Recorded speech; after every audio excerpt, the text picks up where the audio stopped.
ఆదాన్ ప్రేక్షకులందరికీ శ్రీ క్రోధినామ సంవత్సర శుభాకాంక్షలు.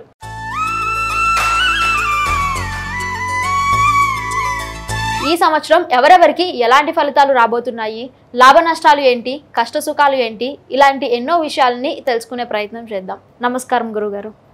ఈ సంవత్సరం నవనాయకుల ఫలితాలు ఎలా ఉండబోతున్నాయి? శ్రీ గురుభ్యో నమః. ఓం నమో నారాయణే. ఆపదామపహర్తారం ధాతారం సర్వసంపదాం లోకాభిరామం శ్రీరామం భూయో భూయో నమామ్యహం. ఆదిత్యాయ చ సోమాయ మంగళాయ బుధాయ చ గురు శుక్ర శనిభ్యశ్చ రాహువే కేతువే నమః. ఆదాన్ ప్రేక్షకులకి శ్రీ క్రోధినామ సంవత్సర ఉగాది శుభాకాంక్షలు, శుభాశీస్సులు తెలియజేసుకుంటూ, ఈ సంవత్సరం నవనాయకుల యొక్క ఫలితాలు చూసినప్పుడు ముందుగా క్రోధినామ సంవత్సరం యొక్క అంతర్భాగాన్ని తెలుసుకోవాలి. అరిషడ్ వర్గాలు వారు కామ, క్రోధ, లోభ, మోహ, మదమాత్సర్యాలు ఈ ఆరుటిని పట్టి పీడించేటువంటి మానవాళి యొక్క పతనాలు, కష్టసుఖాలు, లాభ నష్టాలు ఎలా ఉంటే, ప్రత్యేకించి అరిషడ్ వర్గాలు ఉన్నటువంటి క్రోధి నామ సంవత్సరానికి ఈ సంవత్సరం నామకరణం చేయడం జరిగింది. క్రోధము అంటే ఎదుటి వారిపై పగను తీర్చుకోవడం, ఆడలేక మధ్యలో ఓడు అన్నట్లుగా అన్నీ ఉన్న ఆకు అణిగమణిగి ఉంటుంది, ఏమీ లేని ఆకు ఎగిరెగిరి పడుతుంది అన్నట్టుగా ఏదో ఉన్నదనకు బిల్డప్ ఇచ్చుకోవడం, ఆ బిల్డప్లో మోసాలు చేయడం, మర్డర్లు చేయడం, మానభంగాలు చేయడం, యుద్ధ వాతావరణాలు, మనిషిని పీక్కు తినేటువంటి లక్షణాలు ఈ సంవత్సరంలో ప్రజానీకంలో ఎక్కువగా ఉద్భవించడం జరుగుతుంది. తదనుగుణంగా ఈ క్రోధినామ సంవత్సరానికి రాజు కుజుడవడం, సస్యాధిపతి నీరసాధిపతి కుజుడు అవ్వడం చేత ఈ సంవత్సరం పూర్తి స్థాయిలో ఆందోళనలు, దేశ సరిహద్దుల్లో యుద్ధ వాతావరణాలు, తీవ్రవాద చర్యల్లో భయభ్రాంతులు ఎక్కువగా ఉండేటువంటి అవకాశాలు ఉన్నాయి. భూకంపాలు ప్రధాన కారణాలు అవుతాయి. అగ్ని ప్రమాదాలు ఎక్కువ అవుతాయి. వాహన ప్రమాదం వల్ల యువతకు ప్రాణభయం, సరిహద్దు ప్రాంతాల్లో జన నష్టం, ఉగ్రవాదుల చేత ప్రజా కల్లోలం జరిగేటువంటి అవకాశాలు ఉన్నాయి. రాజకీయ నాయకులు తరచూ పార్టీలు మారడం జరుగుతుంది. ఆర్థిక ఉగ్రవాదం పెరిగే అవకాశాలు ఉన్నాయి. భూములు అమ్మకాలు కొనుగోళ్లు శరవేగంగా సాగుతాయి. మెట్ట భూములు, ఎర్ర భూములు మంచి లాభాలని పొందడానికి అవకాశాలు ఉన్నాయి. కందులు, శనగలు, గోధుమ, మిర్చి, వేరుశనగ, టమోటా, నూనె గింజలు ధరలు బాగా వస్తాయి. ఉల్లి, వెల్లుల్లి పంట దిగుబడుల దగ్గర ధరలు మాత్రం రావు. నకిలీ విత్తనాల నిరాశ ఎక్కువగా ఉంటుంది. పాల ఉత్పత్తులు, పాల ధరలకు రేటు పెరిగేటువంటి అవకాశాలు ఎక్కువగా ఉన్నాయి. వర్షాధార పరిస్థితులు అంతంత మాత్రంగానే ఉంటాయి.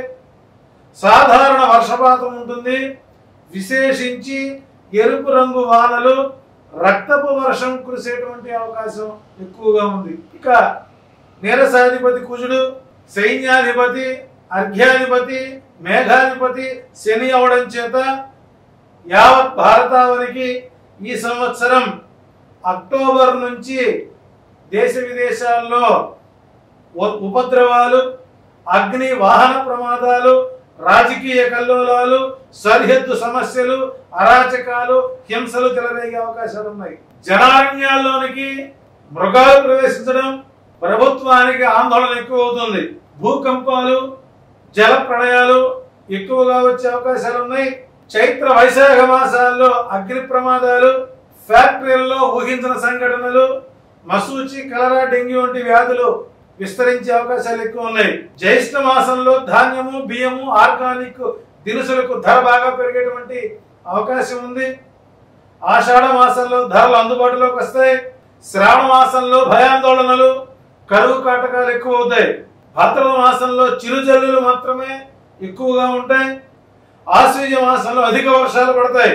కార్తీక మాసంలో కూడా ధరలు అందుబాటులోనే ఉంటాయి. మార్గశిర మాసం నుంచి పాల్గొన మాసం వరకు ధాన్యం ధరలు పెరిగి తీవ్ర స్థాయిలో ఉంటుంది. మంత్రి సైన్యాధిపతి, అర్ఘ్యాధిపతి, మేఘాధిపతి అవడం చేత రాజకీయ నాయకులలో ఏకీకృత భావన ఉండదు. మనస్పర్ధలు, మతకల్లోలాలు ఎక్కువ అవుతాయి. ప్రభుత్వ యంత్రాంగం పథకాలు నెరవేర్చడంలో మందకొడిగా సాగే అవకాశాలు ఎక్కువ ఉన్నాయి. బిల్డింగ్ మెటీరియల్స్, అపార్ట్మెంట్ ధరలు పెరిగే అవకాశాలు ఎక్కువ ఉన్నాయి. ఇనుము, సిమెంట్, బొగ్గు, రాయి, నూనెలు, నువ్వుల ధర క్రయ విక్రయాలు అధికమవుతాయి.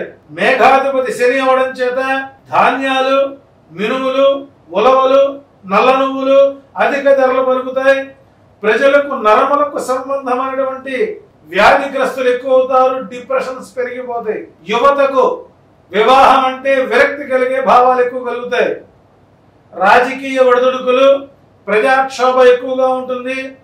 ఏ ప్రభుత్వం అధికారంలోకి వచ్చినా నవంబర్ నెల వరకు ఒడిదుడుకులు ఎదుర్కోవలసిందే.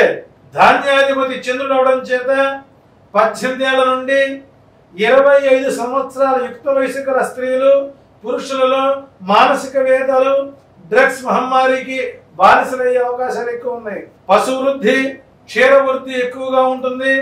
పత్తి, వరి, ధాన్యం ధరలు ఆకాశాలు అంటుతాయి. రసాధిపతి గురుడు అవ్వడం చేత వ్యవసాయానికి అవసరమైనప్పుడు మాత్రమే వర్షాలు పడతాయి. పాదరసం, చెరుకు, బెల్లం ధరలు పెరుగుతాయి. మఠాధిపతులకు, స్వామీజీలకు, జ్యోతిష్యులకు గిరాకీ పెరుగుతుంది. వెరసి ఈ సంవత్సరం నవనాయకులు యావత్ ప్రపంచానికి మిశ్రమ ఫలితాలనే గోచరిస్తున్నాయి అని శాస్త్ర విదితమైనటువంటి నవనాయకుల ఫలితాన్ని మనం తెలుసుకునే ప్రయత్నం చేశామని తెలియజేసుకుంటున్నాం. ధన్యవాదాలు గురువుగారు.